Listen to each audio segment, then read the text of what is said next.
now, but you know. Right. Red.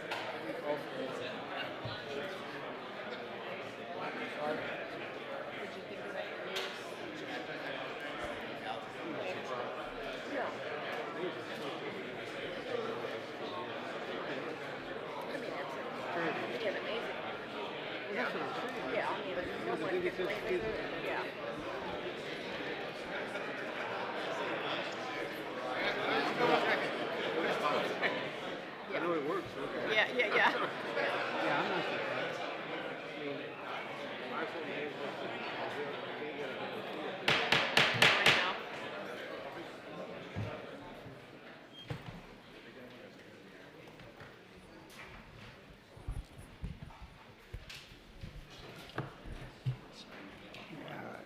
I did a backflip in his office. Okay, we're going to call this meeting to order, and Ms. Griffith, would you please call the roll? Yes, ma'am. Ms. Werner? Present. Yeah. Mr. Damp? Present. Mr. Williams? Present. Mr. Anderson? Mr. Armenter? Mr. Blossman? Here. Mr. Brazel? Here. Mr. Brown? Here.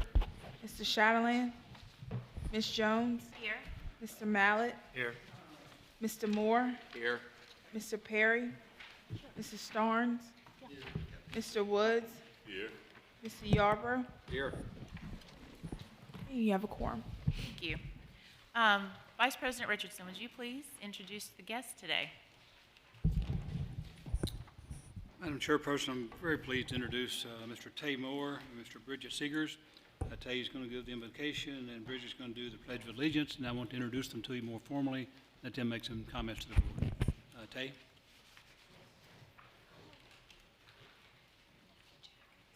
Good afternoon. If everyone could please join me in prayer. Lord, you're great and mighty, and we thank you for the many blessings that you've given us. We can never thank you enough for everything that you've done, and we pray that your hand would continue to guide us. Lord, lead us and direct us. Lord, let your will be done in the LSU school system, in our great state, and in our nation. Lord, lead us by your hand, and we give you all the glory and the power for everything that you will do. In Jesus' name, amen. Amen.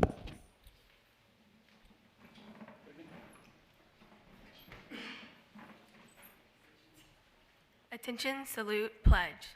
I pledge allegiance to the flag of the United States of America and to the republic for which it stands, one nation, under God, indivisible, with liberty and justice for all.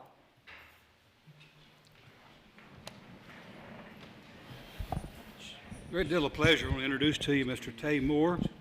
Tay serves over 178,000 members of the Louisiana 4-H program as a state president, and is a 2019 National 4-H Conference delegate where he had the opportunity to present to the USDA about cultivating agricultural leaders. He is the longest-serving member of the Louisiana 4-H Executive Board, and having served in multiple positions, and also one of the 7 in the nation as part of the served as the 4-H Congress. Although a senior at Ringgold High School, he's received his associate degree in general studies last spring, is currently studying music production technology at Bossier Parish Community College. Tay loves his small hometown, where you'll find him playing the piano every Sunday morning. Mr. Tay Moore, our state 4-H president. Thank you. It's a privilege to stand before you all this morning to share the personal impact that the Louisiana 4-H program has had on my life. My first year in 4-H, I was elected our club 4-H president. If you would have told me then that I'd be the Louisiana State 4-H president, I would have never believed you. I never aspired to be a leader in this statewide organization, but just wanted to put action to the pledge that we recite at our local 4-H meetings. Mr. Jeremy Bravo once stated that great leaders don't set out to be leaders, they set out to make a difference. It's never about the role, always about the goal. I'm Tay Moore. As Dr. Richardson said, I live in Bienville Parish, a rural community, but our school board maintains a top-of-the-line dual enrollment program, and this past spring I graduated from Bossier Parish Community College with an associate's degree of general studies. I'm currently studying music production and technology, and will complete it this spring. I'm very active in other school organizations, and I play the piano at my church every Sunday. 4-H encouraged me and pushed me to step up and develop my leadership and public speaking skills. I've addressed crowds of up to 1,200 individuals and shared my personal 4-H story with leaders across our great state and nation. 4-H encouraged my interest in service and community involvement, and I've been able to increase my knowledge of the business industry and learn how to use my experience to help those closest to me. 4-H has provided me the opportunity to travel and has increased and expanded my vision. 4-H has taught me that my voice matters, and through collaboration, great things can be achieved. Participating in conferences in our nation's capital allowed me the privilege to get to see a firsthand look of how government works and actually present to the USDA on cultivating the next generation of agricultural leaders. Last fall, I attended National 4-H Congress, which left a lasting impression on my life. Thankfully, I applied to be on this year's National Planning Committee and was selected as one of 8 youth across the country to plan this event. I just got back from it 2 days ago. It was an amazing experience. Throughout my journey as the state 4-H president, I've hoped that I've lived my life for a purpose far greater than myself, and that I've impacted others just a fraction of how much this organization has impacted me. For over 100 years, the 4-H program has diligently worked to prepare the next generation of agricultural leaders. As I reflect on the impact of the 4-H program in my life, I'm hopeful that the many opportunities and learning experiences I've had will help me to do whatever it takes to see Louisiana 4-H grow stronger and more influential. And you might ask, well, when will I start? Well, as the old gospel song says, we have this moment to hold into our hands and to touch as it slips through our fingers like sand. Yesterday is gone, and tomorrow may never come, but we have this moment today. Your support for this program gives countless youth like me the opportunity to be a part of this next generation of leaders today. Thank you for your tremendous support.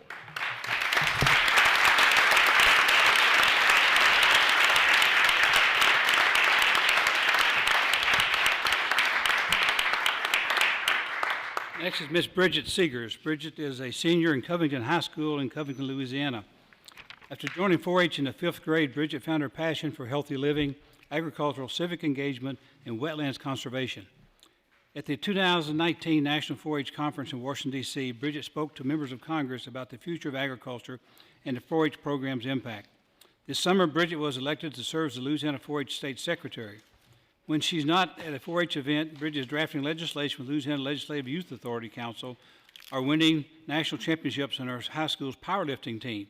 She is a major in animal sciences, and if I get my way, she's going to be at LSU this fall. Bridget? Thank you, Dr. Richardson, and thank you all for the opportunity to speak today. I cannot fathom what my life would look like without 4-H. 4-H has single-handedly been the most empowering and fulfilling part of my life over the past 8 years.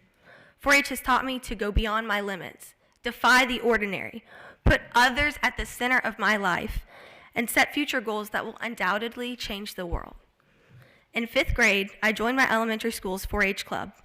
At this age, I was bright and competitive, yet shy and introverted. When I learned about my 4-H club's contest offerings, I was hooked. I thrived in 4-H and soaked up every lesson in our club meetings. At 4-H summer camp, I was able to try new things, like archery and kayaking, which I still participate in today. And I learned responsibility and speaking skills when I was elected the club president of both my elementary and junior high schools. The summer after 8th grade, I went to my first statewide 4-H conference, 4-H University, which today I now have the privilege of helping to plan. At 4-H University, I watched as a young man took the stage to give his speech as he ran for state president. I remember thinking to myself that he was probably the best public speaker I'd ever seen, and that there was literally no way I would ever be as good as he was. 5 years later, I took that very stage and gave a winning speech for the position of state secretary. Because ever since my first statewide conference, the friends I've made, workshops I've attended, service projects I've participated in, and other opportunities that 4-H has given me have altered my world entirely. How many organizations trust their youth participants to address Congress members, to interact with cabinet members, to travel across the nation to attend leadership conferences, and to plan national and statewide conferences for hundreds of people, or in Tay's case, thousands? For 4-H, this is just another day of empowering its members to fight complacency and take active roles in their communities. Because of 4-H, I truly believe that people are this planet's most valuable resource and that there is a leader, servant, and change agent in us all. 4-H has taught me to listen and to truly hear and value others. 4-H showed me that ordinary is dreary and life is better when you're out changing the world. 4-H fostered my passions for civic engagement, wetlands conservation, and healthy living, and gave me ways to make direct impacts in those areas. And while my time as a 4-H member will indeed end, I will forever carry with me the communication skills, empathy, and purpose that 4-H has given me. Thank you so much for your time.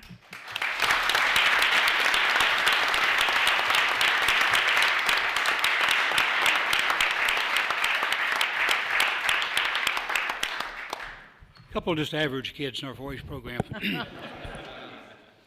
Very much like to introduce now Dr. Gina Eubanks to introduce our faculty speaker.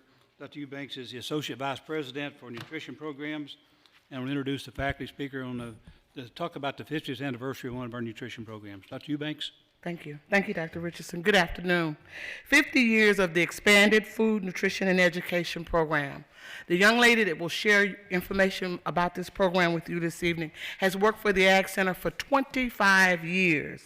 She's been an assistant agent, an associate agent, an extension agent for both 4-H and Family and Consumer Sciences. She served as an FNIP supervisor, a parish administrator, FNIP program manager, and currently, Ms. Charles is the instructor and FNIP program director for the FNIP program in the School of Nutrition and Food Science. I present to you Ms. Charmaine Charles. Thank you.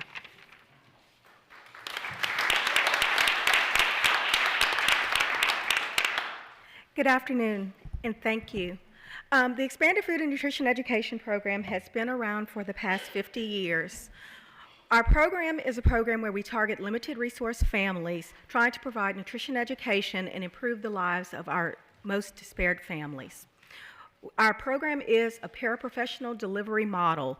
We have professional staff that provides guidance and training to our paraprofessional staff. We conduct our programming through a series of nutrition education classes because the ultimate goal of our participants is not only for them to gain the knowledge and skills, but to change behavior to improve the lives for themselves and their families. We go into our schools as well as with our families in areas that we try to reach them within the family and the communities. We target our parents, pregnant women, as well as teen parents with our programming. With our youth, we target Title I schools where at least the majority of the students are on free or reduced lunch. At least 51% of the students meet the guidelines. We work with community agencies and organizations that are targeting our clientele to provide them with the programming. The most important thing for us is to go into the community and reach the families rather than the community coming to us for our programming. We target our program in 12 parishes throughout the state, and we have over 35 individuals that are conducting programming with our families. Our main programming is conducted in our urban areas as well as some of our rural parishes in North Louisiana.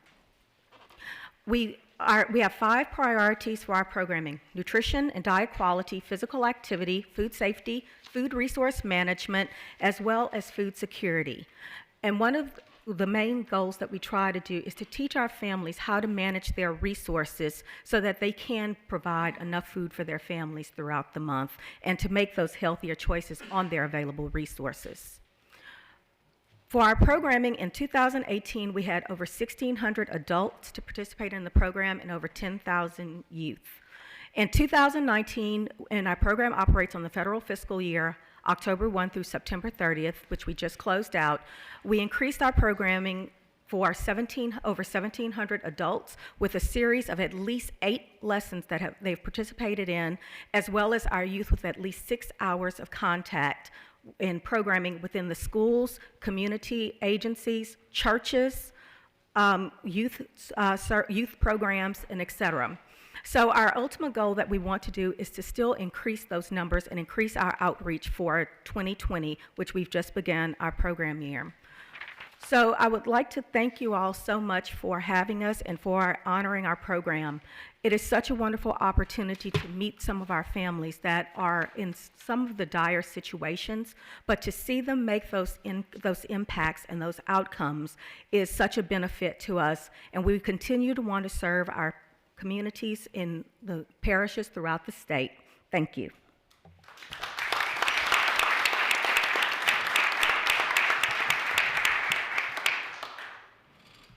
Thank you all so much. Could I ask Mr. Moore and Ms. Seegers to please approach the podium again?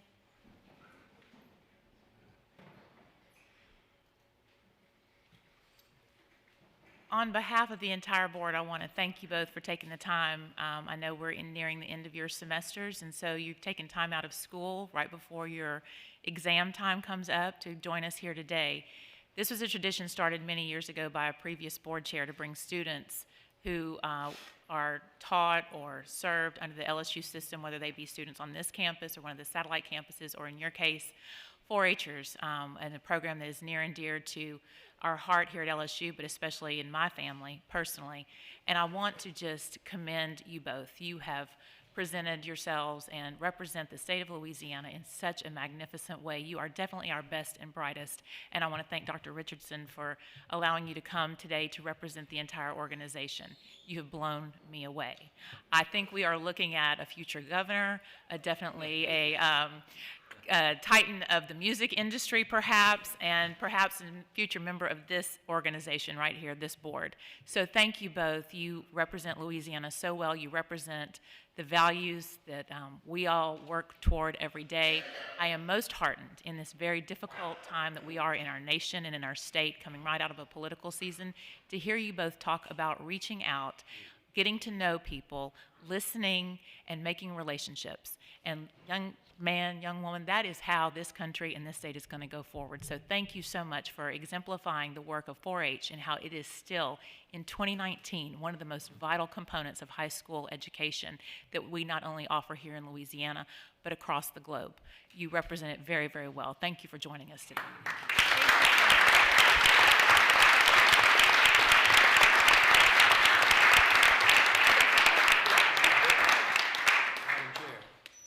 I think that person happened to be someone you know. Might be someone I know, yes. It was a leech also. It was a leech also, yes. Thank you. Thank you, Dr. Richardson. We really appreciate your time today.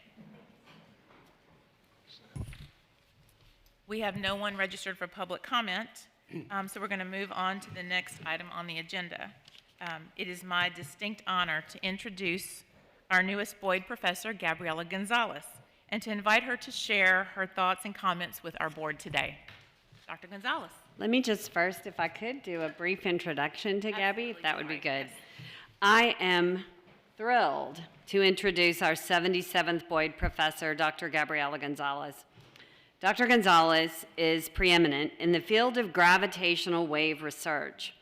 With consistent funding from the National Science Foundation for decades and a publication record to accompany it, she spearheads the Laser Interferometer Gravitational Wave Observatory known as LIGO. Its mission is to detect gravitational waves from distant galaxies, and the challenge from here on Earth is that these faraway occurrences are exceptionally small and difficult to detect. Gravitational waves, as you may know, were first predicted by Albert Einstein in 1917 based on his theory of general relativity. While Einstein theorized their existence, he did not believe we would ever have the instrumentation with sufficient sensitivity to actually measure them. Almost a century later, scientists, including our own, Dr. Gonzalez, had been unable to detect these ripples in the fabric of space and time that he predicted. That was until September 2015, when our own Dr. Gabriela Gonzalez, from only a few miles from this very place in Livingston Parish, observed two massive black holes merging some 1.3 billion years ago, producing the first ever gravitational waves to be detected by humankind. The LIGO Collaborative of over 1,000 scholars elected Dr. Gonzalez to be their leader and spokesperson, and she became the face of the discovery that went on to win the 2017 Nobel Prize in Physics. Dr. Gonzalez's significant scientific contributions to the collaborative instrument development and data analysis were critical to the discovery. Her ongoing leadership role in the LIGO Collaborative is a clear reflection of the high regard with which her colleagues around the world have for this individual. Dr. Gonzalez spent years refining LIGO's capabilities and has demonstrated leadership skills that are now being employed to steer peers from theory into a whole new field of gravitational wave astronomy. Earlier this year, Dr. Gonzalez was named the SEC Professor of the Year, becoming only the second faculty member at LSU to receive this honor. And this, visual aid, was in the Chronicle of Higher Education that was distributed across the entire country recently. She is also one of only 4 members at LSU to be elected into the National Academy of Sciences, which recognizes her for her incredibly distinguished and continuing achievements in research. Dr. Gonzalez joins us today to formally accept her certificate, designating her as the 77th Boyd Professor in LSU's history.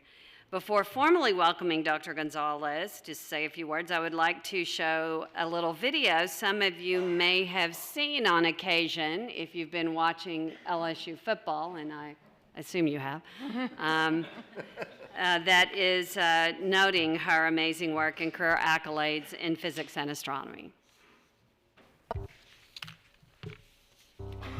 When I went to college in Argentina, I studied different topics and I discovered this theory of space-time, this theory of relativity by Einstein. And I came to the US to study relativity. And there I met another professor that was working on a project to measure space-time.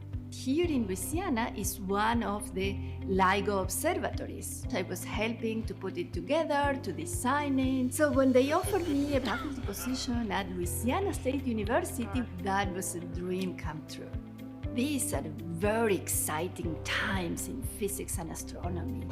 And I think a great part of that is the technology that we have available. These amazingly precise observatories that measure these tiny fluctuations of space-time. We can look at the beginning of the universe with the instruments we have now. LSU has been a wonderful university supporting research on gravitational waves for decades. One of the things I liked about coming to LSU as a professor and not just as a scientist in the laboratory is that I love interacting with students. That's how we build the future. Being selected this year has been terribly moving. Please help me in congratulating Dr. Gonzalez.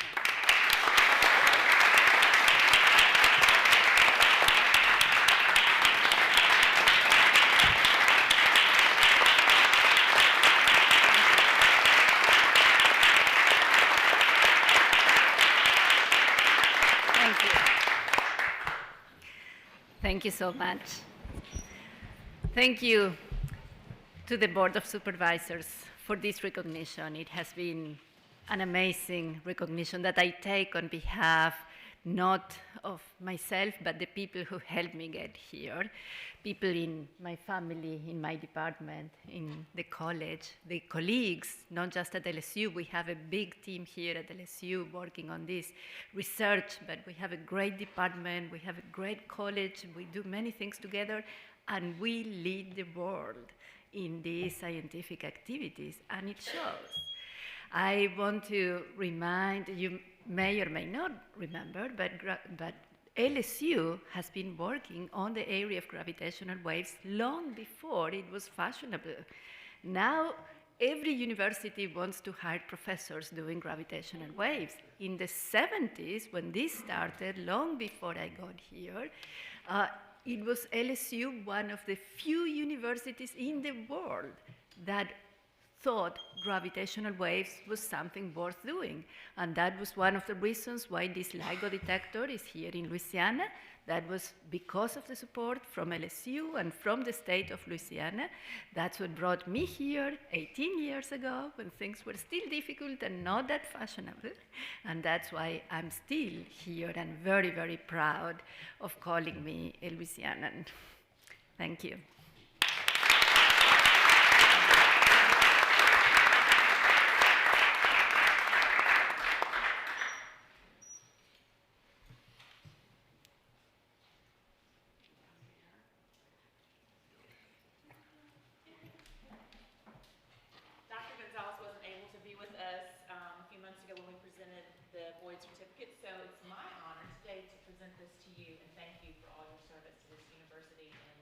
the recognition you brought on Louisiana and your students and all the work that we do here and contributions you've made to LSU and this country and actually to the world. So thank you so much and congratulations.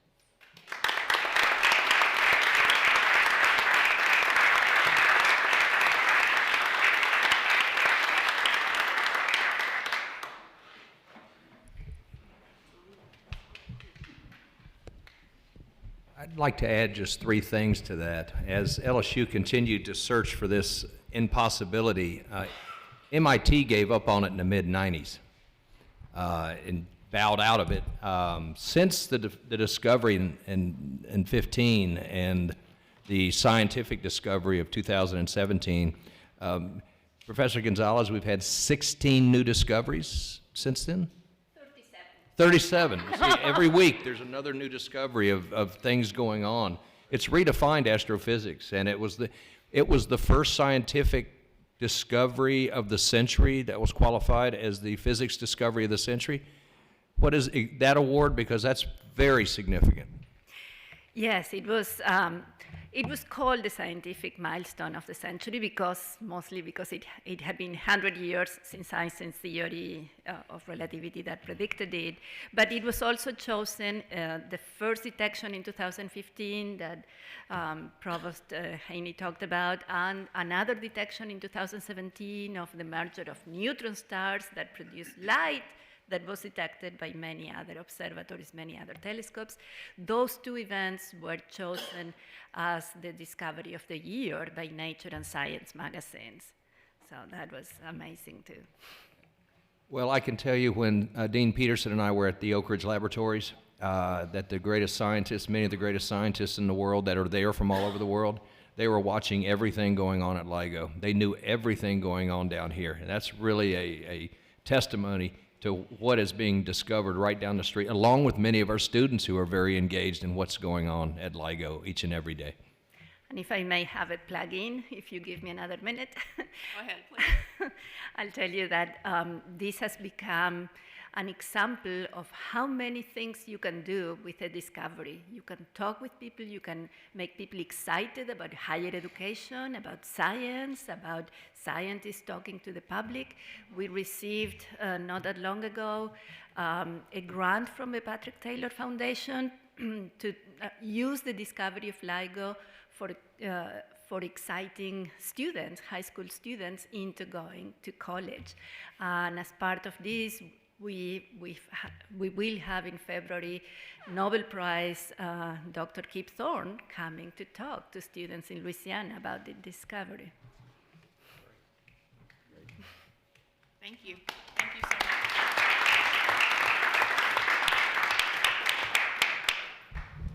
Okay, we'll now move into committee meetings.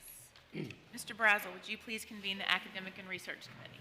Thank you, Madam Chair. Ms. Griffith, would you please call the roll? Mr. Anderson? Mr. Brazel? Present. Mr. Armenter? Mr. Shadowland? Ms. Jones? Here. Mr. Mallett? Here. Mr. Moore? Here. Mr. Perry? Mr. Yarbrough? Here. There's a quorum. Thank you. Dr. Haney, would you please present the items? Yes, we first have just a brief information item about a minor change that will be coming our way on ACT and their recommendations to institutions. And I am thrilled to have Vice President Jose Aviles, who is our Vice President for Enrollment Management, here today to share with us about this.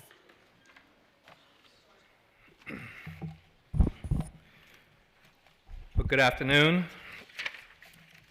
Madam Chair, President, members of the board, it's my distinct honor to come before you once again to discuss a change that's going on currently in the work of recruiting, or that directly impacts the work of recruiting students through the ACT. As I've previously committed to you before, as I've come before you, our work in enrollment management will always be guided by the most current available research to us and cutting-edge best practices in our field. And it really has been this orientation that has grounded our work, that has allowed us in these 2 years to produce the uncommon results of the 2 freshman classes that we've brought in.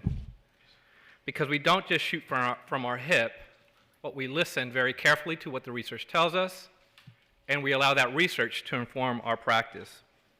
It is also this orientation that ensures that we are meeting the mission of our distinguished university as a land-grant university with the explicit goal to recruit the best and brightest students, to expand access to serve our home state resident students, and to ensure that we are meeting students where they are at the point of admission and supporting them towards their graduation from this institution. So today I come before you to discuss new research that has produced a significant change or shift in our work of recruiting students, and that is by way of the key changes announced by the ACT. As we all know, the ACT for us is significant, as more than 3/4 of the students who are applying submit an ACT for us. But as we've discussed before, through our process of evaluation, ACT or SAT is one of many factors that we use in our consideration for admission. Yet still, anytime a new research piece comes out that helps us understand how to better strengthen our assessment at the point of evaluation, we need to listen pretty carefully. So this fall, the ACT released a new study that provides direction on how to best utilize the ACT score to best predict student success at the point of evaluation. So the key changes that were announced this fall involve what is called superscoring, and secondly, section retesting. I'll talk about section retesting at the end, but let us focus on superscoring. To give you some background, institutions have really one of three ways, and now four, ways to utilize an ACT score at the point of application. The first way is to average scores, which means that taking all the composites submitted by an applicant and averaging those scores to create an official score. That is not very common anymore, but still some institutions do that. Another methodology is to use the most recent score, which means if you've taken 4 exams, the last one that you took is your official score. That's a little more common than the averaging of scores, but still not incredibly prevalent. The most common is what we do, which is using the highest of any sitting. So if you've taken the exam 4 times, we will look at all 4 composites and select your highest of those 4. So now what has emerged is the practice of superscoring. So this next slide kind of gives you an example of how this works. If you were to look at the super scores, this student took the exam 3 times, or look at the composite at the far right, you see that the student took the exam 3 times, April, June, and September. The composite score in April was 21, June was 22, September was 21. Superscoring would say that you would take the highest score of each section, regardless of sitting, and create a new composite. So in this case, the English score would be 22, the math score would be 23, the reading score would be 23, the science score would be 22, and the composite now would be 23. This has come out based on a significant research that was conducted by the ACT. The rationale for the study was that according to the ACT, more than 70% of all students are taking the exam more than once now. What was also troubling to the ACT was the inconsistent practices in higher education in utilizing the score, which was creating a lot of confusion for students and family. But more pressing to the ACT was the fact that the ACT felt that their research on this subject was pretty dated. So the research that they conducted was in conjunction with Harvard University. It involved a sample size of 280,000 students going off to 4-year colleges, so a very significant sample size. You see the number of students, or the number of times that students have took the exam here on the slide, so 70% of students took it more than once. And contrary to what the ACT themselves thought, the finding was that superscoring actually resulted in the least amount of prediction error. This slide gives you a sense of what that looks like. So across the bottom, the x-axis, you see the 4 methodologies available to institutions utilizing a test score. And the y-axis just shows the prediction error. Prediction error is the measure of how well the models predict the outcome. When you look at all the methodologies, the far right shows that superscoring produces the lowest prediction error available. So in the interest of student success, ACT is saying that is what you should use. This next slide makes it more practical. Here you see the ACT composite across the 4 methodologies. The last methodology, last test taken, would show that the ACT composite would be 22, the average would be 21, the highest, which is what we use, would say that the student has an ACT composite of 23. The superscore would say the student has a 24. If you look at the bottom row, the prediction error shows you specifically what the error is in each one of those methodologies. Again, in this example from this research, superscore produces the lowest prediction error available. In fact, the most surprising finding when you look at what was the first year GPA that was predicted versus the first year GPA earned is that superscore had the least gap, it was the closest to predict what actually was earned by the student in this study. Naturally, the question among many of my colleagues was how significant would the changes be? Or how far would scores jump? When you look at the scores on this graph, it shows you across the bottom is the highest ACT composite, that's the x-axis. The y-axis shows you how much the score would jump over time, or based on the score bands. When superscore, you can see from an ACT 22 through an ACT 29, that's where the bulk of growth really happens. But ACTs are not jumping by 2, 3, 4 points. On average, those scores are moving anywhere from 0.3 to 0.5. So not significantly big shifts in scores by using superscores. So what are the implications for us to consider here? As an institution, I think the first thing is the research is clear. ACT is saying that their superscore strengthens assessment conducted by admissions, and that the testing agency itself is recommending superscores to be what is utilized in the process of admissions for best practice.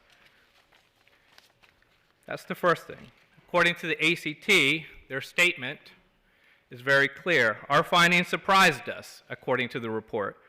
They revealed that superscores were more predictive of how students would perform in their college courses than any other scoring method. Our concern that superscores would overestimate students' academic preparation levels were unfounded based on the data from the extensive research. Additionally, they say very clearly in their report, we encourage colleges and universities to consider adding superscoring to their score use policy because, as our research shows, superscores are just as predictive, if not more predictive, of first-year grades than other scoring methods. It's quoted directly from the ACT. Implication number 2. Universities have quickly responded to this all around us. We, unlike many parts of higher education, I've spent 22 years in enrollment and admissions, and I think our work is probably the most quickly impacted by market forces that we don't control. Trust me, if I could do this, if this was a finding I wish it was that I controlled, I wish that this would have been released in the summer. But it was released in the fall, which means that all of us have an option to really think about what's going on and to understand those implications and understand those implications as they relate to the things that we're trying to accomplish here. When you look at the institutions that have moved, this was according to the ACT's national presentation at the National Strategic Enrollment Management Conference this past November. They said institutions are rapidly moving. You can see the institutions on this slide that have adopted this new superscoring methodology immediately. In fact, we just did a Google search yesterday on just news stories of who was releasing the adoption of this policy. You could see that Florida immediately adopted. Interestingly enough, University of Florida presented in conjunction with the ACT at the national conference in November.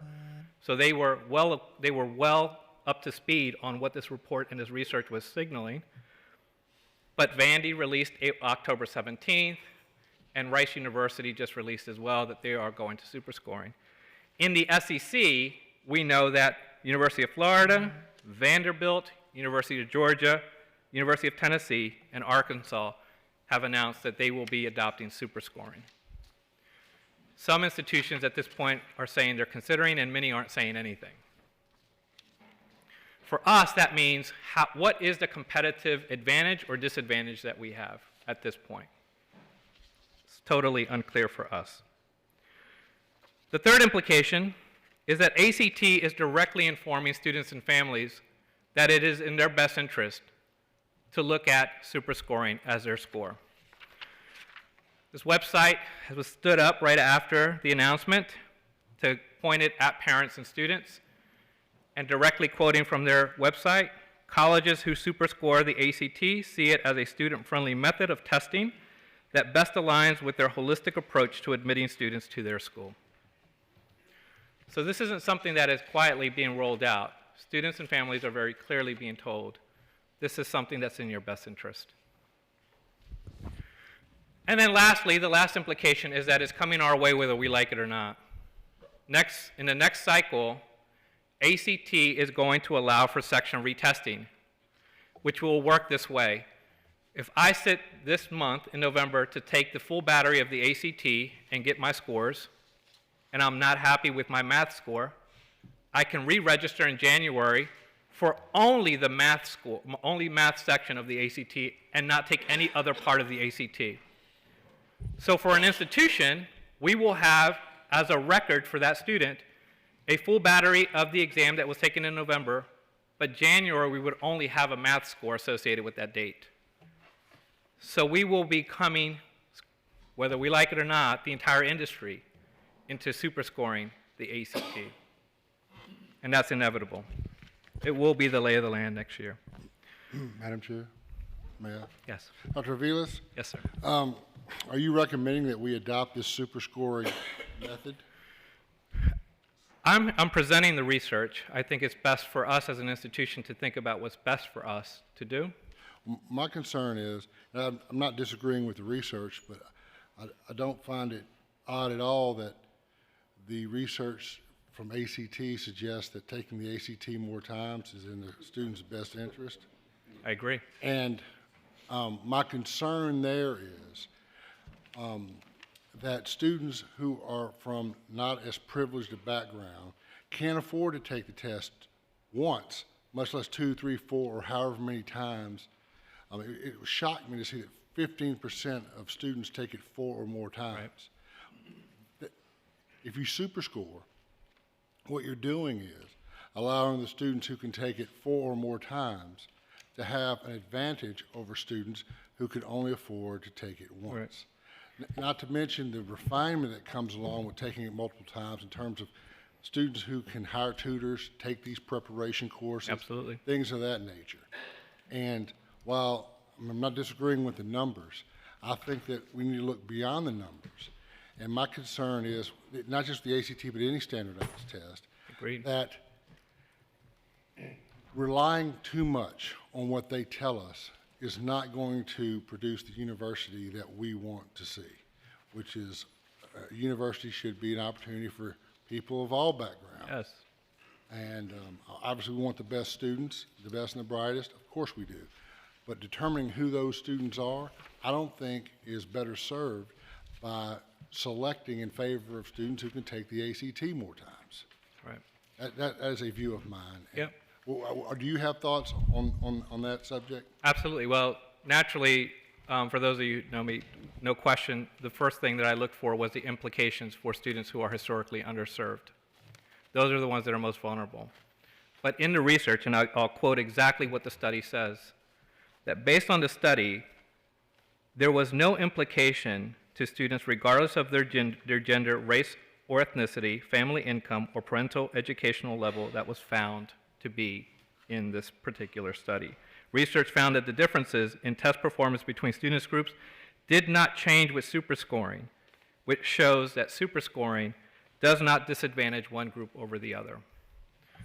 So you're right, there is concern about what this does, and there's certainly concern about the over-reliance on board scores.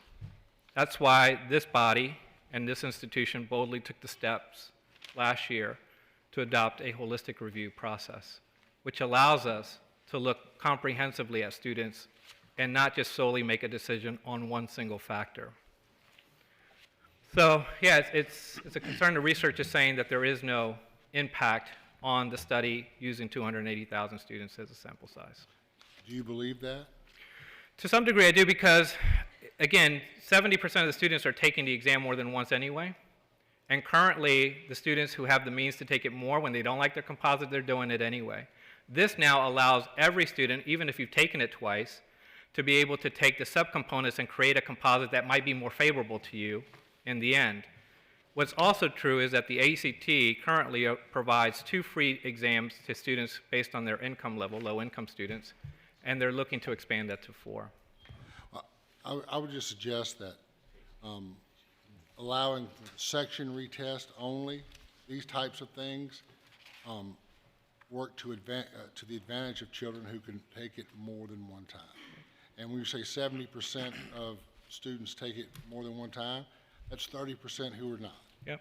And Absolutely. those 30% are more than likely the ones who didn't have tutors, preparation courses, high schools that drilled them on these exams on the weekends like some do, and they're stuck with a score.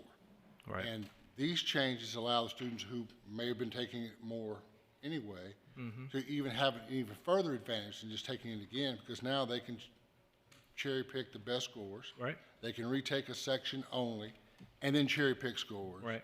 And so the disparity between the people in terms of results is going to be even greater, it seems to me, by allowing these changes to take place. Now, they're going to happen, I understand, fine. I would just encourage, in my view, that we continue with the admissions approach that you head up, and keep in mind that this is just one factor among what should be Absolutely. in determining who the students are who attend LSU. Yes, we're on the same page. Yes. Mr. Williams? Thank you. And I thank Supervisor Starnes for raising that issue. I tend to agree. And I hear what the study says. I kind of feel like Remy about the study. It seems like a somewhat self-serving study.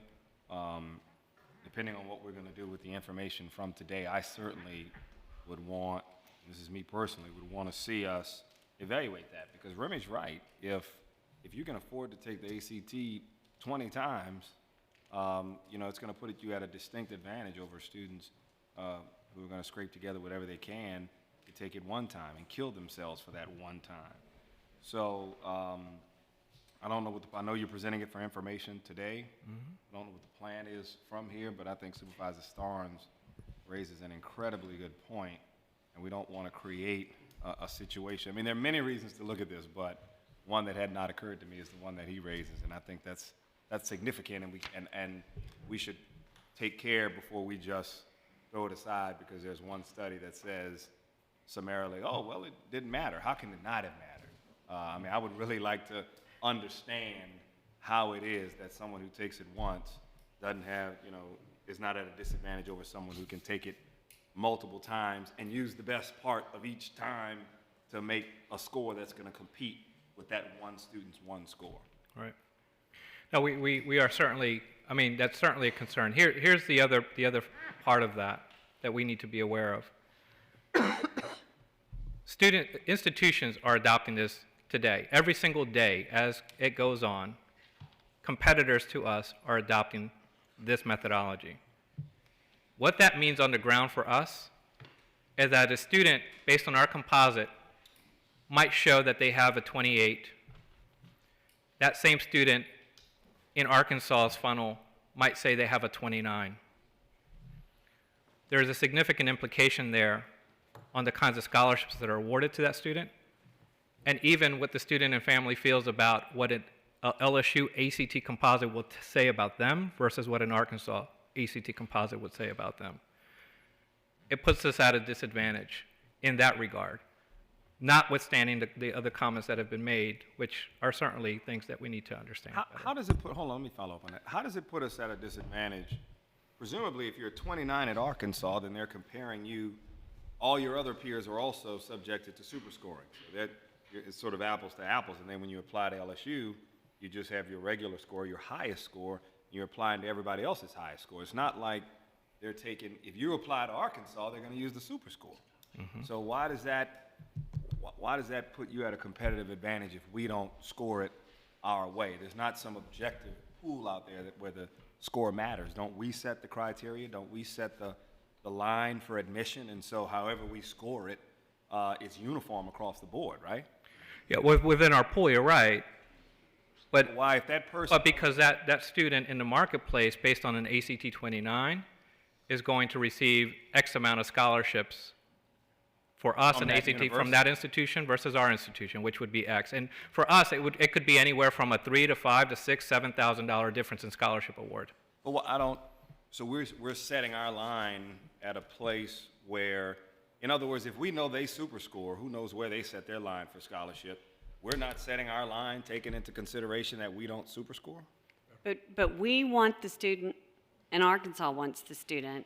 We're very attentive to what the scholarship differentials are, which is why this board said we want you to be nimble in the market to ensure that that student doesn't choose Arkansas over us if it's something that we can ensure that we are competitive with that student. So it isn't the pool here, it's that both Arkansas and LSU and Georgia and Tennessee all want that same student.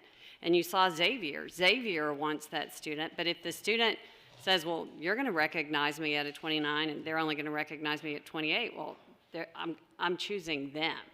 We are nationally competitive institutions, so we want to ensure we aren't doing things that disadvantage us in that market. And this is one of the things that can, and I think will do that. So it isn't about our students here are all going to be treated the same. Of course they are. It's that we have peers who are doing this and clearly moving quickly to do it because they recognize this piece of the conversation, that they do not want to lose that student to us. And so how have they dealt with the issue of basically favoring the student who can afford to take it multiple times? I don't think that we really know that at this point. I mean, this is moving really fast. The conversations that I've been a part of on, just teleconferences and whatnot, have kind of accepted what the findings of the study have been, and the fact that ACT is also signaling that they're increasing their waivers from 2 to 4, so that students can have, low-income students can have 4 exams that are completely free versus 2 currently. But it's currently the case. Again, to Jose's point, having this opportunity to look at the student, at the whole of what the student submits in their application packet, but it is the case currently that a student who can afford to take it multiple times is going to end up presumably with a better score than the student who just takes it once. That's no different than super scoring. Presumably, it will be less expensive for you to take only one section than the whole of the test, which potentially could enable a student who doesn't have a great deal of means to go ahead and take at least just the math subscore instead of, as it is now, having to take the whole of the test. Don't you create a wider gap? In other words, right now, if I can take it 10 times, maybe taking it over and over again, I'm going to get a higher composite. But now if I can take it multiple times and super score, I mean, I'm now creating what would seem to be a bigger gap. Here's what I'll say, because we could probably question and answer all day, and I don't want to do that. I think we should be careful, and we shouldn't just go by everybody else is doing it. And I can't say how they're dealing with this issue at Florida. I don't think any of us can say what other mechanisms they've put in place in Arkansas to make sure that they cover this issue. But before we dive in, because it's moving fast, we need to make sure that we're not leaving poor kids behind. Absolutely. I agree with that, and it goes back to what I was trying to communicate earlier.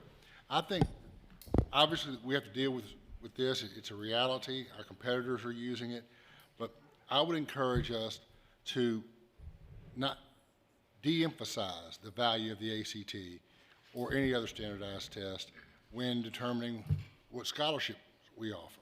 And it shouldn't be, well, they're going to super score it, and you know, I can take this test 6 times, and the second time on, it'll just one section at a time. And I'll keep doing that till I get a number, then you give me a scholarship.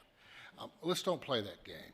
Let's continue with the broad spectrum of factors that we take into account and make our scholarship offers based on that, not whether or not they get some number on a standardized test score. And I don't like the idea that this would emphasize the importance of standardized tests when I think the direction on how we use these scores should be the other way. Supervisor. Thank you for that. I had a question or two. You're an expert, and we're not. You know, we're taking information and trying to understand it. I'm very concerned about the points raised, but I'm equally concerned about if our competitors are using a super score and we're not, what the consequences of that are. And I don't know the extent to which we have an answer to that, or that how much time you've had to really think about that. I'm sure you do think about these things. But my bottom line is, should we super score or not? And the criteria for that is, what's the best for our students? Or, you know, I would ask you to come back and visit with us or think about it or do whatever it is you do, to tell us this is in the best interest of the most number of our students if we go down this path, or it's in the best interest of the most number of students if we go down this other path. And I'd really like to hear, I mean, you've presented us the information. I know this is cutting edge, it's brand new stuff, but I really want to know what you think we should do and why. Yeah. And you may be able to answer some of that right now, or you may not. I don't know. Well, to some degree. I mean, with these kinds of things, I mean, this is, you know, 3 years ago, 4 years ago, when the ACT was redesigned, we could have all sat here and tried to create models that would have helped us understand where we were going to land. I could tell you that the things that we did in that instance to try to model out things, none of them panned out the way we thought. It's really, you're at the frontier, right? It's a brand new path, a new path forward. You don't know how it's going to impact you. What I can tell you is that next year, this is going to be the case. We don't have an option.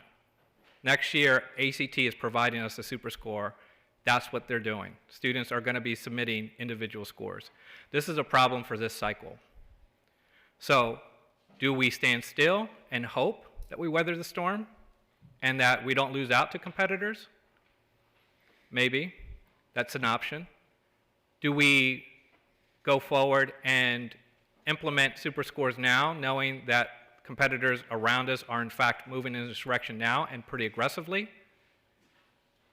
That's another option. I can tell you that the concern for us, and I appreciate the points of really trying to stay away from over-reliance on a board score. That's been our position since I've gotten here. Unfortunately, that's an uphill battle for us. Still, the parameters around the way that selection happens in this state still has a strong over-reliance on board score. Don't we help some of our kids if they have a little bit higher score because it's super scored with TOPS? Aren't we helping kids financially if we super score? Well, we don't control the governance of TOPS. That is through the state, it's through LOSFA. So we have to adhere to the current guidelines of TOPS. And I don't know that they've made any decision on this regarding super scoring and TOPS. I would just hate to see us do something that causes more kids a problem with financial aid, and it seemed to me that we're at risk of doing that. I'm sorry, say that part again? But I would be concerned that we would be at risk of that. Of disadvantaging some of our kids if we don't super score and our competitors do as far as national scholarships. Yeah. Absolutely. But within the state, I mean, I certainly understand Mr. Williams' point. Yes. I mean, price sensitivity is at an all-time high in our work. And so, you know, where you're talking about making a final decision on your final 3 schools, and there's a significant difference in offering in merit aid between institution A versus B versus C, that's going to drive decisions in ways that we, again, can't control, because price sensitivity is very concerning in the marketplace right now. I know I said I was done, but one more question. I don't understand how, if we don't super score them, they can't get the aid. Don't we say where the aid is set? Like, why? I understand maybe for admission, maybe, yeah, then it impacts whether you have the score to get in.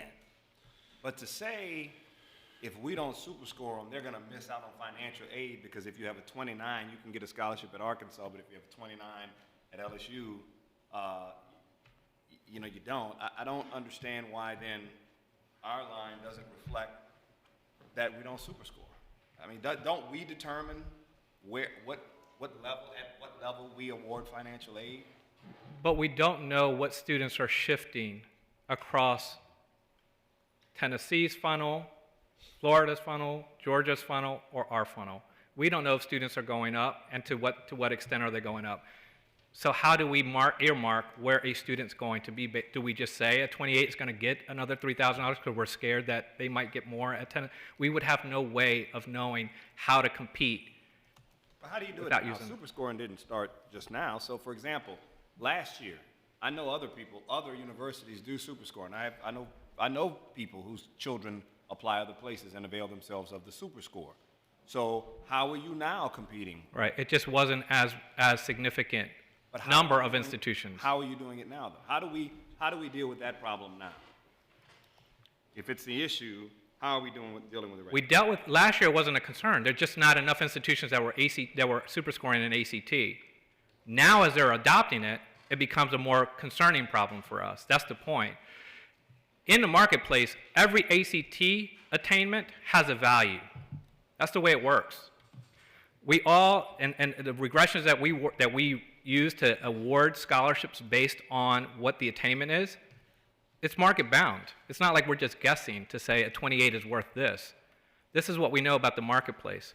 But if we're saying that that's what it is for us, but another institution is saying that they're at a 29 or 30, that shifts things. But we don't know how to be able to do that if we're not playing apples to apples, is the point.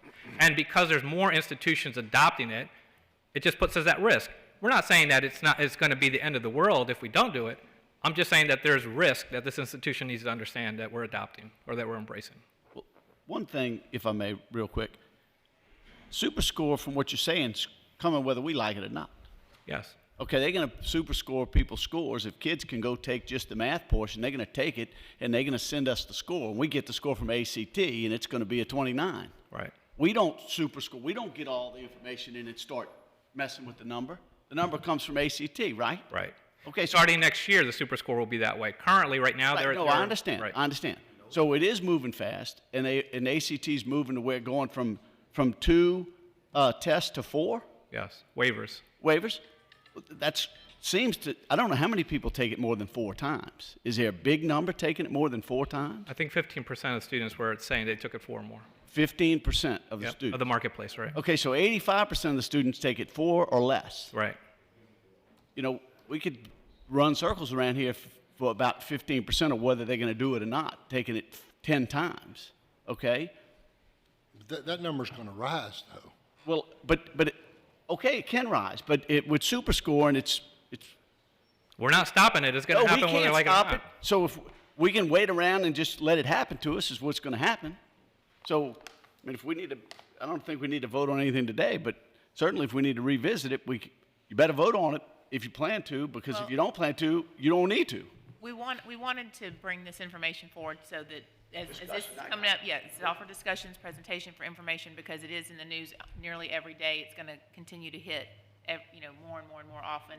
And as other universities within the state, we wanted our board to be informed as the UL system, the Southern system, all boards have to look at this, and I'm sure the Board of Regents will have to take it up as well. So that was the purpose of today, and Jose, we want to thank you for putting this together, and Stacy for getting this together for us so that we could offer this opportunity for everybody. And of course, y'all continue to bring your questions forward, and if you think it's important to come back at another meeting and update us on kind of where things are trending or what we're learning inside the state or in our SEC peers or our national peers, please don't hesitate to come back. We appreciate it. Thank you. Thank you, Dr. Fields. You do a great job. Thank you, and keep doing that. Yes. Just keep fighting. Thanks. Yes, sir. Appreciate it. Thank you. Dr. Haney, next item, please. Yes, so next is a request from LSU A&M to establish a Master of Science in Financial Economics. The letter of intent was sent to the Board of Regents in June of this year, and the chief academic officers reviewed the letter of intent with positive feedback, and I am very pleased to say that in August, the Board of Regents, you may recall, approved a pilot letter of intent waiver process, which will allow us to streamline these approvals. And we're very pleased that this pilot will eliminate the duplicative letter of intent and then having to circle back again for program proposals in the approval process. And this was something that all 4 chief academic officers of the different systems requested, and I'm pleased that the Board of Regents approved that. And the Board of Regents staff believes that this particular instance, the pilot process should be in place, and they are waiving the approval of the letter of intent. So this essentially allows us to this merger of the Finance Masters of Science, the Masters of Science of Economics, to move more quickly through the process. This proposed program will provide more structure than the current graduate programs in economics and finance and better reflect the more recent emphasis that departments are placing on analytical skills and applications in the disciplines. And the goal is to graduate students in the program with better financial economics training and better practical job skills and consequently better employment prospects. So we're very pleased to proceed with the full proposal to this board since the Board of Regents is waiving their approval of the letter of intent. Are there any questions? Is there a motion to recommend the proposal?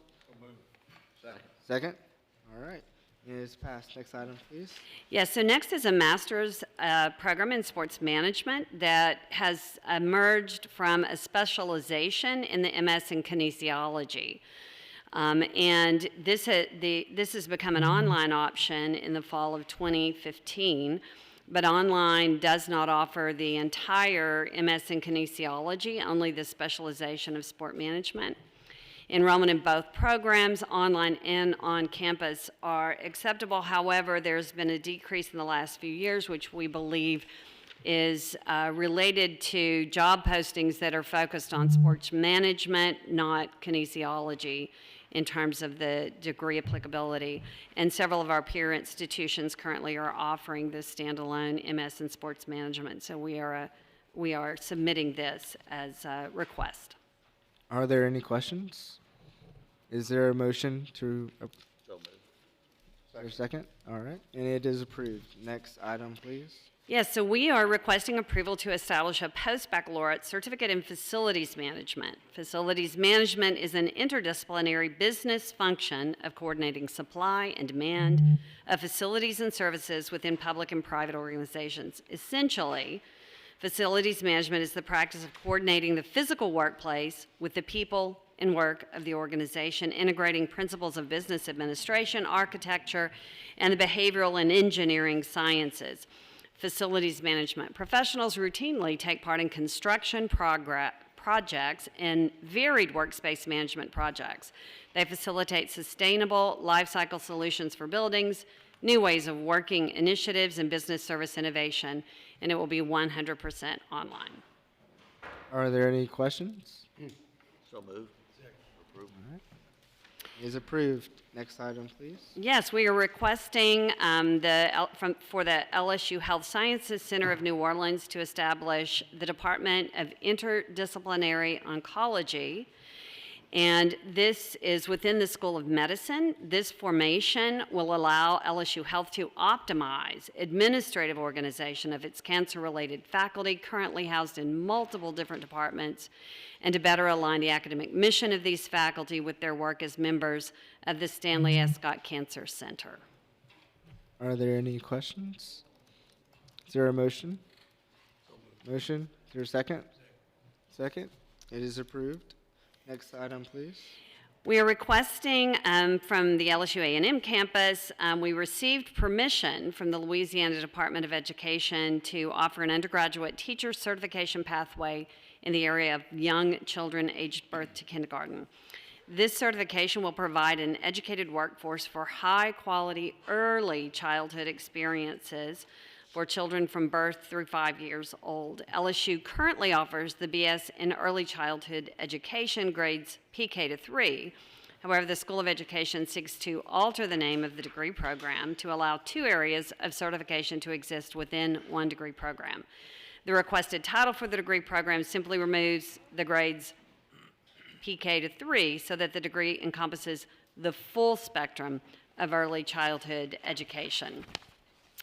And we have a model program through our laboratory school that serves children 6 weeks through 4 that has been operating for 3 years, and teachers at the lab preschool have served as mentor teachers for observers, interns, student teachers across Louisiana.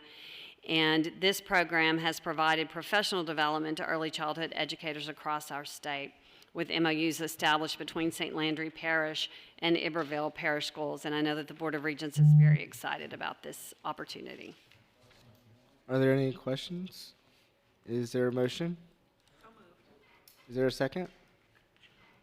All right, without objection, it is approved. Can you please present the consent agenda? Yes, on today's consent agenda, we have requests for continued approval of the Center for Internal Audit, Rotating Machinery, and the Pew Institute of Justice. And we also have scholarship requests related to a STEM program at LSU A&M, workforce at LSU Eunice, and the renaming of an endowed scholarship. The agenda also includes the naming of athletics and agricultural facilities. And lastly, but most importantly, we are seeking approval to confer degrees to students at this winter's commencement exercises. And I request your favorable consideration. Thank you. Are there any questions? Is there a motion to accept all consent agenda items? So moved. All right, is there a second? Second.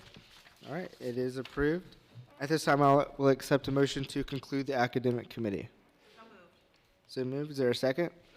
Second. Madam Chair, the academic committee has concluded. Thank you. Mr. Blossom, would you please convene the Finance Committee? Yes. Ms. Griffith, will you call the roll, please? Mr. Chatelain? Mr. Blossman? Here. Mr. Brazel? Here. Mr. Brown? Mr. Damp? Here. Ms. Jones? Here. Mr. Mallett? Mr. Moore? Here. Mr. Perry?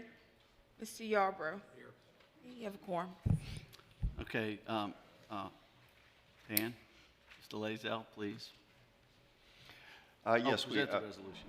Mr. Chair, members of the board, we have one item for your consideration today from LSUA. As a result of a routine internal audit of their scholarship programs, it was discovered that LSUA was currently granting had 12 scholarship programs for which they were granting scholarships that did not have formal approval from either the president or the board of supervisors to do such.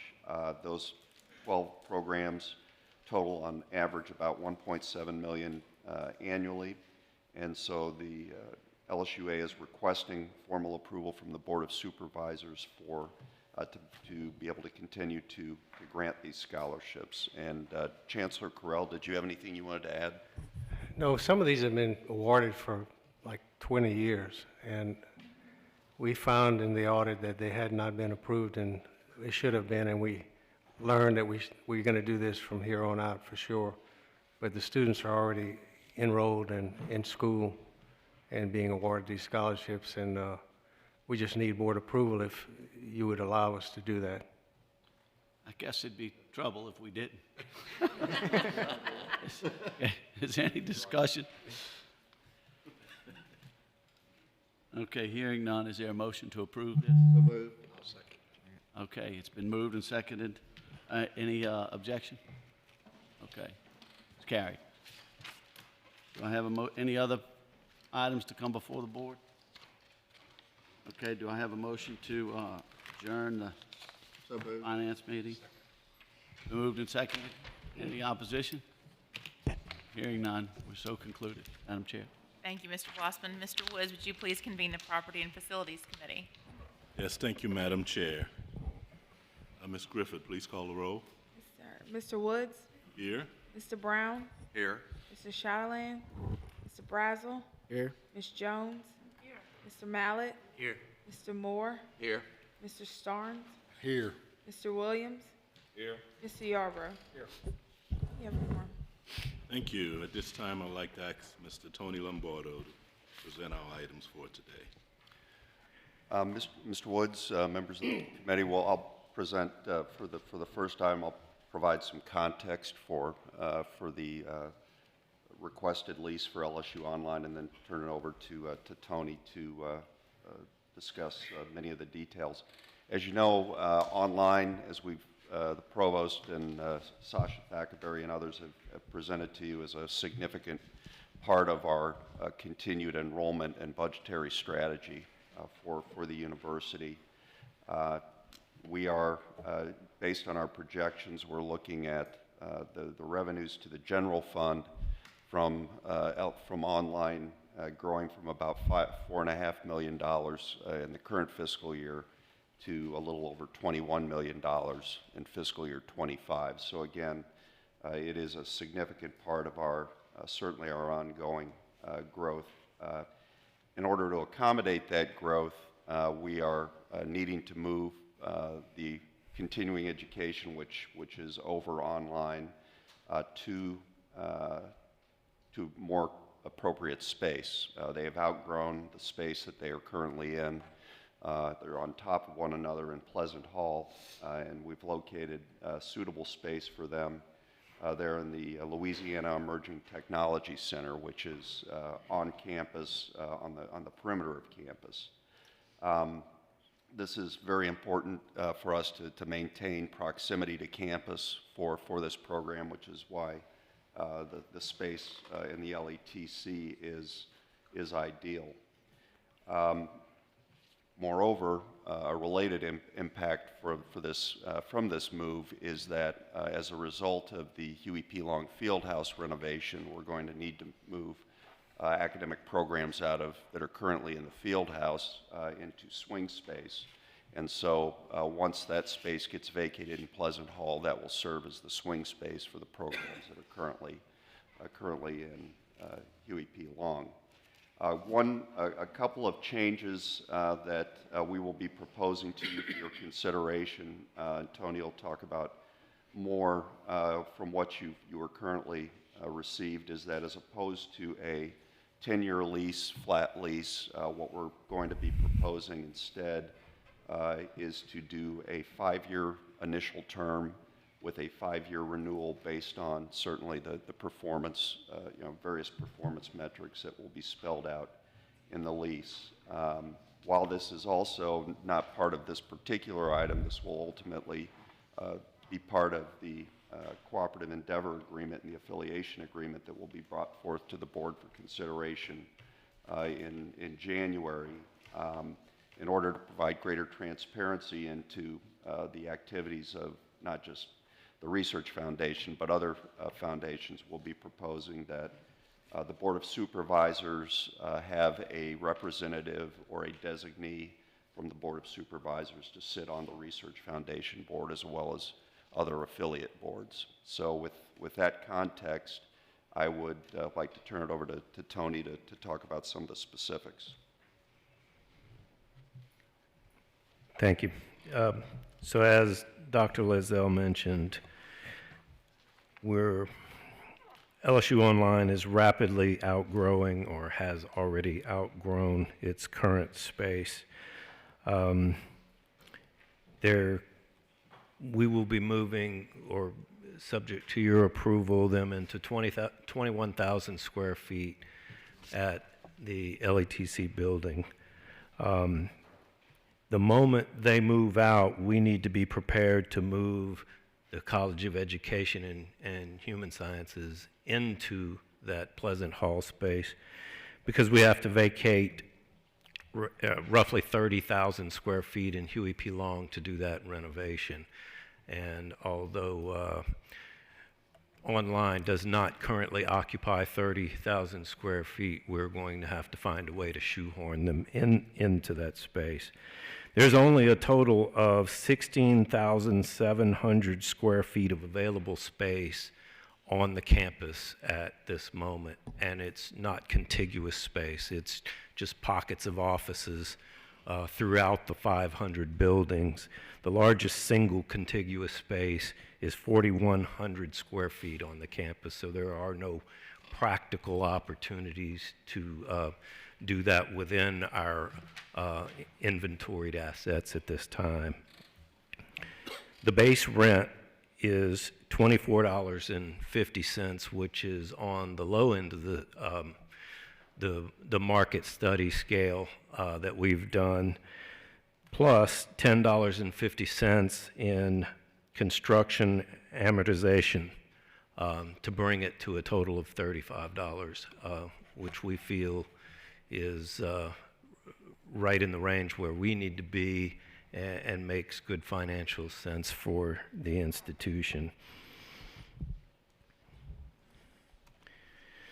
This request seeks the approval for LSU to lease approximately 21,474 square feet of rentable space in the LATC building from the LSU Research Foundation. LSU is still negotiating the final details with the LSU Research Foundation, but the proposed lease is expected to be for the 5+5 term. Thank you. Any questions Mr. Chairman, on the item?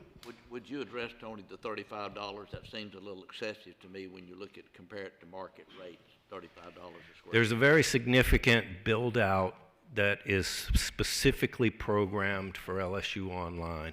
The base rent, as I mentioned, is $24.50, and the other $10.50 goes specifically to customize the building specific to their online operational needs.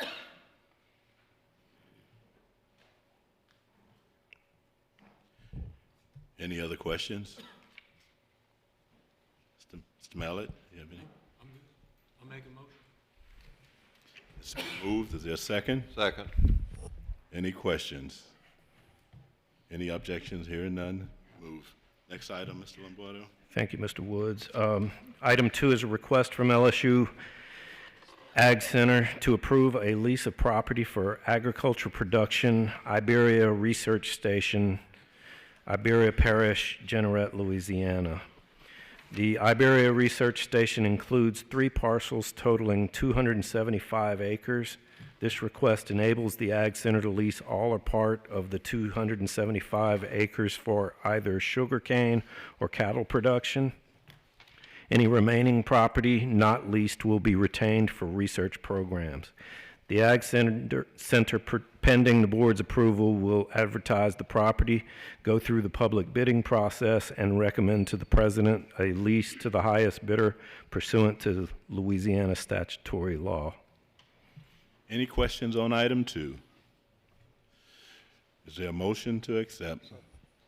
No second. Moved by Ms. Yarbrough, second by Mr. Brown. Okay, next item. Item 3 is a request from LSU Ag Center to approve a lease of property for agriculture production Pecan Research Station, Cato Parish, Bossier City, Louisiana. That's Caddo Parish. Thank you, sir. The Pecan Research Station is comprised 99 contiguous acres, and the Ag Center, pending the board's approval, will advertise the property, go through the public bidding process, and recommend the president a lease to the highest bidder. Any questions on item 3? Yeah, move we adopt it. Moved by Mr. Brown, second by Mr. Yarbrough. Anybody opposed? None. Item is adopted. Madam Chair, I think that concludes the business of our committee today. Thank you very much. Thank you, Mr. Woods. Thank you, everyone. At this time, we will reconvene the board meeting. Ms. Griffith, will you please call the roll? Ms. Warner? Here. Mr. Damp? Here. Mr. Williams? Here. Mr. Anderson? Mr. Armenter? Mr. Blossman? Here. Mr. Brazel? Here. Mr. Brown? Here. Mr. Chatelain? Ms. Jones? Mr. Mallett? Here. Mr. Moore? Here. Mr. Perry? Mrs. Starnes, Mr. Woods, Here. Mr. Yarbrough. Here. Mr. Quorum. Thank you. For your approval, we have the minutes of the Property and Facilities Committee meeting that was held on October 22nd and the board meeting held on October 25th. These minutes were previously provided to you. Are there any questions or corrections to those minutes? I'll accept one motion to adopt the minutes of those meetings. So Moved. Second? Second. All in favor? Aye. Without opposition, they're all approved. We'll now move to personnel actions requiring board approval. The proposed actions were provided. Is there a motion to accept personnel actions? A second, thank you. Any objections? Without objections, the personnel actions are approved. We will now hear from our staff advisors and faculty advisor reports, and we'll start with Ms. Ashley Gautreaux of Staff Advisors. Good afternoon, and thank you for this opportunity. I wanted to report to you on the recent activities of the staff around the system. The first thing we would like to acknowledge is that the A&M Campus Staff Senate has recently awarded some scholarships to staff members pursuing undergraduate and graduate degrees. We're pleased to announce that Patrick Bailey from the Department of Residential Life and Megan Collins, who works in the lab school, received scholarships for undergraduate studies, and Fallon Johnson, who works in the early childhood education lab preschool, and Olivia Kassan, who works for the Office of Enrollment Management, received scholarships to pursue graduate degrees. And we also awarded scholarships to 4 students: Mallory Kasseri, Brandon Persica, Jason Ardeneau, and Sydney Tibbetts. So we're very proud that the A&M campus has been able to, Staff Senate has been able to award those scholarships. They also sold thanksgrams in order to raise money to support those scholarships, and they also had the Holiday on Campus event on December 3rd, which had approximately 500 attendees, so it was very well received. At the Ag Center, we are gearing up to do our faculty and staff awards at our award ceremony on December 18th. So we're very proud and pleased to be able to recognize faculty and staff for their outstanding service to the Ag Center. And we are also gearing up in January to assist in hosting, or to host, I'm sorry, the 2nd annual Digital Ag Conference in Alexandria. And around in other campuses, there's a lot of holiday activities that are being sponsored by the staff councils and staff senates, including the law school, and LSUA has had some pretty significant celebrations they're very excited about. They had a harvest feast the day before Thanksgiving, in which over 300 members attended, and Christmas on the Quad on December 3rd was their 4th annual celebration that they also invited the community, and they were very excited with the turnout and the participation that they had at those events. If you have any questions, I'd be glad to answer them. All right. Thank you very much. Thank you so much. Dr. Lopez will present the report from faculty advisors from the Faculty Senate. Welcome, Dr. Lopez. Thank you. Excuse me, I have a bit of a cold, so if I run out of voice, I'll make do somehow. We appreciate the opportunity to present, but first off, we need to thank Chair Warner for coming to the Faculty Senate meeting in November and addressing the faculty. We're very grateful and sincerely appreciate the outreach and the connection. We will invite you back many times in the future, I suspect, if you're up to it. So continued some concerns and comments from the faculty throughout our LSU include concerns about continued challenges with IT, some of which require manual entry of information. The continued use of 1980s, whoops, sorry, a bit of a Freudian slip there, I think. Okay, continued use of 1980s technology hampers our progress, efficiency, and accuracy, and makes us vulnerable to catastrophic failure. Substantial investment is necessary to purchase and implement integrated, user-friendly, sustainable computer systems that meet the needs of our LSU. The investment will no doubt pay off in reduced labor, accurate records, and efficiencies in all administrative tasks. Was currently passed or is in the process, a resolution is in process in the LSU Faculty Senate to request remission of tuition for LSU faculty, children, and spouses. This would be spouses or children that are not covered by TOPS. This is a standard among many of, if not all, of our peer institutions, and it would be targeted toward faculty recruitment. We can continue to request consideration of legislation that limits payment to out-of-network individuals providing net services within network facilities that are covered by insurance. Recently, the state of California passed legislation that requires fully insured plans to pay out-of-network physicians at in-network hospitals the insurer's local average contracted rate, or 125% of the Medicare reimbursement rate. The faculty believe this is a reasonable and fair mechanism to prevent somewhat exorbitant charges from out-of-network caregivers that can occur in 1 in 5 emergency visits and 1 in 10 elective visits. There was a question about the lack of consistency of application of policy statements and memoranda among campuses within the LSU system. Given that we are one LSU, the faculty wonder why each campus has different policy statements and memoranda that govern administrative and other processes and procedures. The faculty are very focused on the family leave policy, and we brought this up to Chair Warner as well. We would like to lead the state in securing faculty leave for faculty and staff, or family leave, sorry, securing family leave for faculty and staff. There are many instances that require significant efforts by individuals, including care of children and ill family members. This can take a serious toll on individuals and impacts overall morale. Family leave is an important part of employment, and the faculty maintain it as a high priority. Oh boy, I'm running out of steam. Okay. We requested insurance. Okay, and next. Get some water. Okay. All right, I've pulled it back. All right. Oh, thank you so much. Sorry about that.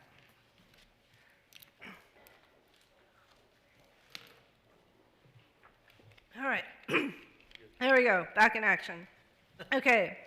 We request that the insurance plans be negotiated and competitively priced for our LSU faculty and staff. With no raises and rising insurance costs, as well as anticipated increases in parking fees, the cost of working at LSU has increased substantially. The faculty hope and believe that it's incumbent upon the administration to participate in aggressive negotiation and consideration of numerous alternatives for insurance plans. We can continue to have concerns about the graduate stipend tax, which is a percentage of those stipends paid to graduate students from grants.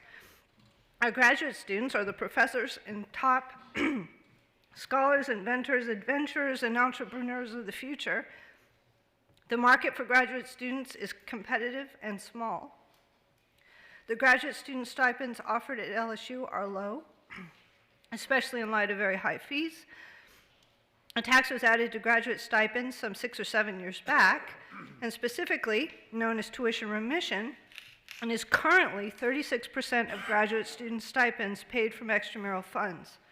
The tax, of course, reduces the amount that can be paid to graduate students within the funding limits of granting agencies. This in turn hampers recruitment and retention of our future scholars who are already living on very low wages. There seems to be overall confusion about when and how the tax is applied. Notably, it's only applied to extramural funds, which disincentivizes paying students from said funds when they are paid for or increasing, giving them raises from those funds. So the faculty request reconsideration of the student stipend and significant clarification and consistency in application. I respectfully and very hoarsely submit this report on behalf of the LSU faculty, of our LSU faculty, and will be very happy to address any questions. Thank you so much, Dr. Lopez. We appreciate you being here today. Feel better. President's report.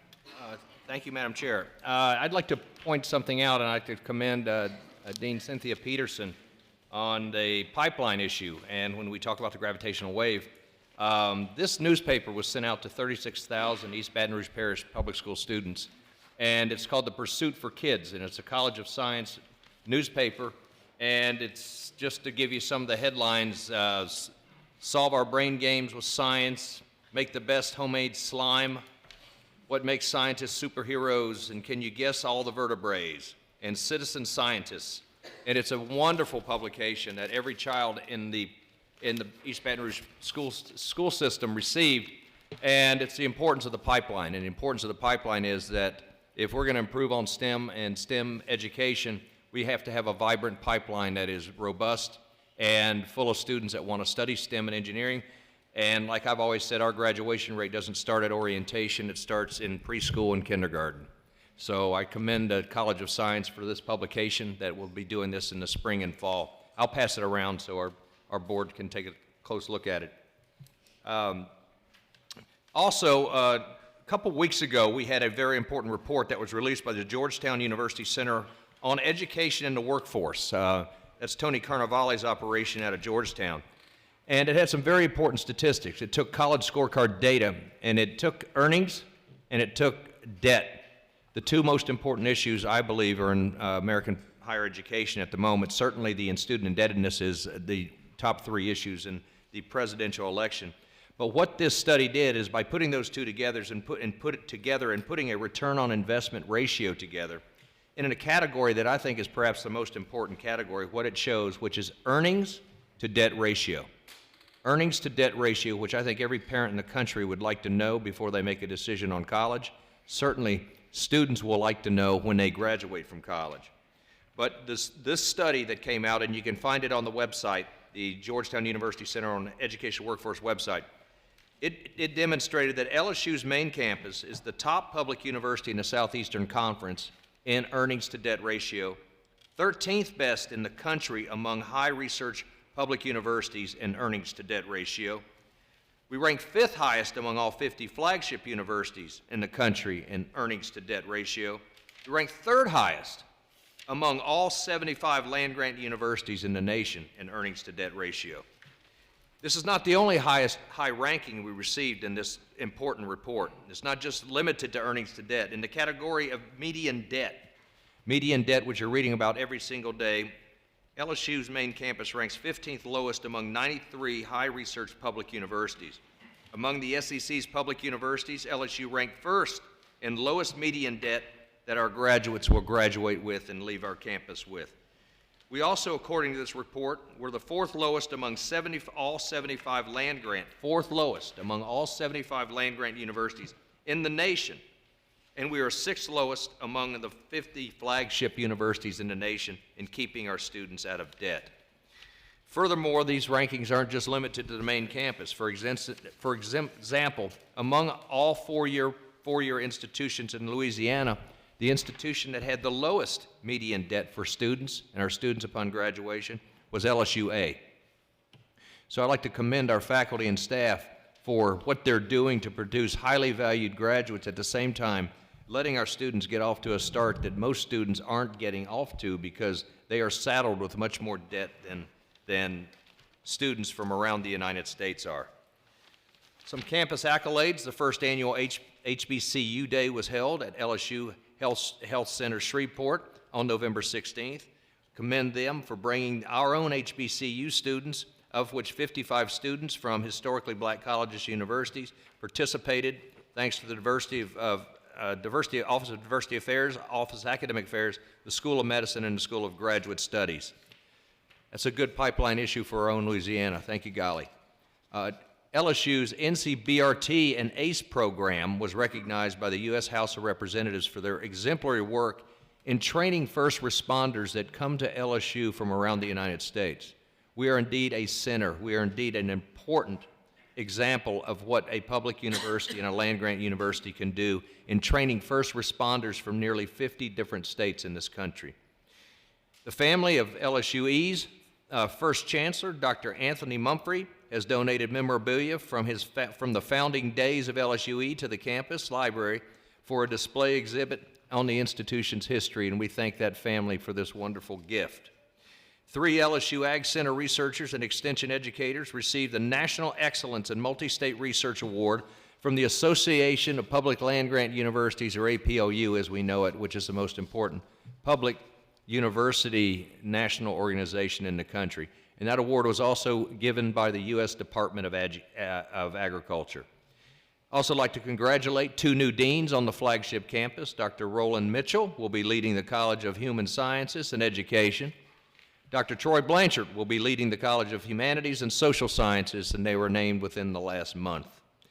Congratulations to some of our students. LSU senior Brashia Jones received the 2019 Outstanding Presentation Award at the annual Biomedical Research Conference for minority students in Anaheim, California. And there are numerous others. The team of LSU students from the College of Art and Design and our computer science program joined recently and took home 2 major awards from the world's largest student-led game design competition, which was also, I believe, in California. So congratulations to our students and to our faculty and to our 2 new deans, but also congratulations to the work that everybody is doing on earnings to debt ratio, because I do believe that is ultimately the most important thing that we do. We get our students off to a great start at the same time as we're not saddling them with the massive debt that you're reading about each and every day throughout the country. Madam Chair, that concludes my report. Thank you, Dr. Alexander. Madam Chair, if I may, while we're passing out accolades, some of you may have heard about a superstar that moved to Louisiana from Ohio and has been on the cover of a national magazine and he's considered a rock star. And you may be confused and think I'm talking about Joe Burrow. I'm not. I'm talking about Dr. John Kerwin, who is our leader at Pennington. I have a number of copies of this. Like Joe Burrow, he will sign it for you.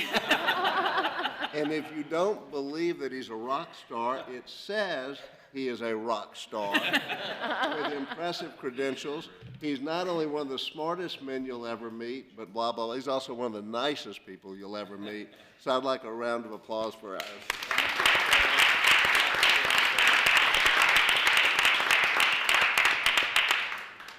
Thank you, Mr. Dam. Congratulations, Dr. Kerwin. Next, we have 2 reports requiring board approval to accept. You were previously provided the reports for your review and consideration. There were 2 reporting errors related to 2 Pennington faculty and the way their promotion was recorded as faculty promotion. A revised version has been distributed for you. I would make a motion to adopt the revised version and entertain a second. Second. Any objection? With none, the motion carries. We also have received the first quarter investment report. Are there any questions on that matter? Is there a motion to approve? Move. Second? Second. Any objection? No objection. That report is also received and approved. I will now entertain one motion to approve all committee recommendations that were presented for board approval today. So moved. Madam Chair? Yes. I walked out during the committee meeting, Property Facilities Committee. I'd like to recuse myself from item number 1 and recuse myself from the approval of it in the regular board meeting. Other than that, I have no objections. Okay, thank you. Noted. Thank you very much. Is there any objection to the approval? Without any, the committee reports are adopted. The chair will be very brief as we all have a lot on our mind this afternoon and going into the weekend. But first, I want to thank Jason and Nicole for assisting me in presenting each of you with a little token of this wonderful football season we are celebrating and will continue to celebrate for the next few weeks. You've all been able to take home a piece of Tiger Field. So as we move into the renovations, Merry Christmas to everyone. I hope you enjoy it. I hope it stays alive. For us all to enjoy. I know a few of us are going out of town in a little while. It is truly an honor, as I've said many, many times, to get to sit up here and do this. And this month in particular, I think it's been about 6 weeks since we were together, though we've gotten to celebrate some great football victories and some wonderful basketball victories. And I've had the opportunity to speak with a few groups on campus, the ODK alum group. which was a group I've been with before, but it's nothing like walking in and seeing Dee Dee Bro sitting there and to hear what you're about to say, because there's nothing you can pull over on Dee Dee, and I knew she was going to correct anything that I made a mistake on. But it was a very fun night, and great to see a good participation from alums coming back to campus for that event. And then very recently, speaking with the Faculty Senate, the administration prepared me and was very helpful in getting there, and I want to say that, you know, it was a very lovely experience. I enjoyed it very much. The exchange, questions that were provided, which were very substantive, and that I felt like I could really come and give something of substance back to the Faculty Senate, and want to especially thank all those who, after a day of teaching, in their weeks and in their months of work, take the time to participate in that organization, which is so important for the campus, and it was an honor to be with everyone. As always, I have to say, it is a tremendous honor to get to celebrate our students and our faculty and the staff that makes all of this run, not just here in Baton Rouge, but across the state. It is continually inspiring, and I think you all would agree with me that those two young people who were here this morning, who are part of the LSU family, as we touch every parish in the state with our 4-H program, and that young man, that young woman represent us on the national stage. They go out and they meet with kids from across the country, faculty and teachers from across the country. What a bright and shining example of the youth in this state. And I'm so proud that LSU has this rich tradition and history of the work we do with 4-H and really growing young leaders that come back not only to LSU, but go out across the country, not just in agriculture, but in all walks of life. And that was just very inspiring today. Dr. Richardson, thank you so much for bringing them to us today. With that, I will say I wish you all very happy holidays. Go Tigers. We have a few more gatherings ahead of us, and I am very optimistic that we will be back here talking about some great victories in the very near future. So with that, our next meeting is January 10th in Alexandria at LSUA. We're very excited to join you all, Dr. Carell and Ricky, up there. And I will entertain a motion to adjourn. So moved. Any second? All right, any objection? Go Tigers. Go Tigers. Thank you.